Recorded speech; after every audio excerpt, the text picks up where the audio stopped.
સ્વર્ગસ્થ અટલ બિહારી વાજપેયીજીની આજે 100મી જન્મ જયંતિ છે। આખા દેશમાં ઘણા બધા નેતાઓ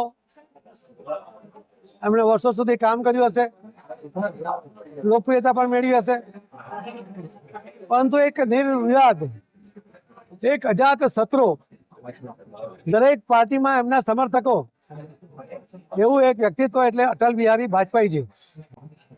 અટલ બિહારી વાજપેયીજી એક સ્પષ્ટ વક્તા હતા, એક કવિ હતા, સંઘના પ્રચારક હતા, સંઘ દ્વારા સેવા કરવાની વૃત્તિ સાથે દેશ માટે સમર્પિત હતા, એક રાજકીય કોનેભરી આવડત લઈને રાજકારણ કરતા હતા, અને છતાં કોઈને નુકસાન ન થાય, દેશનું હિત જ થાય એ પ્રકારની ઉજ્જવળ ભાવના સાથે કામ કરતા હતા।